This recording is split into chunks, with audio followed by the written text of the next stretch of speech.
Hello guys and welcome back to the Maths and Physics blog. Today we're going to go our final video on lenses. As you've seen if you've been following our Waves and Optics playlist, that we've been doing quite a few videos on lenses and mirrors recently, and this one just is the final one to kind of cap off lenses, and then we'll move on to waves. So this is lenses, important things to consider. So we have spherical lenses, which we know that we have some that converging, some that diverging, and that just depends on the focal point of and the radius. So the imaging properties of lenses are simple and under the following two assumptions, where we have first order approximation, where parallel rays go through the focal point, which is what we expect because we know the focal point is where the convergence of all the parallel rays come from. And we also have thin lens approximation, that rays through the center of the lens are not deflected. So if you're a ray parallel to the optic axis, then and on the optic axis, it will just stay going straight through. So as you can see on the right, we have some examples of lenses, some that converge and some that diverge with all their names and everything.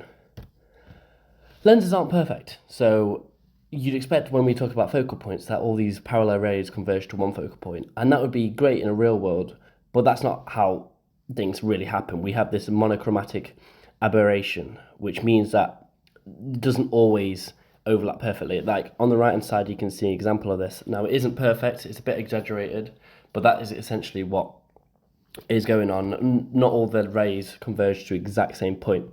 We can improve this, however, and make lenses more accurate if we just reduce the spherical aberration by reducing the size of the aperture. So that's why you have a smaller aperture on a camera.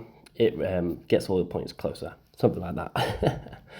Another aberration is chromatic. So as you know, white light especially has every single colour available, and we know that light is made up, all the colours have different wavelengths, and so if you take a prism or a lens or something like that, the wavelengths are affected differently when they pass through the different refractive index of the lens, and so this can cause a bit of a shift in the colour patterns. And you can see on the bottom right there we've got an actual photo, and if you take a lower quality lens it shows the chromatic aberration.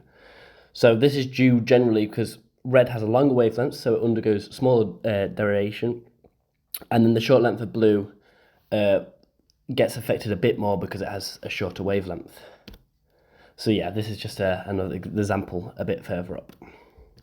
So that is everything. Thank you for watching. I hope this kind of summed up a bit more about lenses. Make sure you hit like, subscribe, comment any videos you'd like to see, and I'll see you guys in the next video. Goodbye.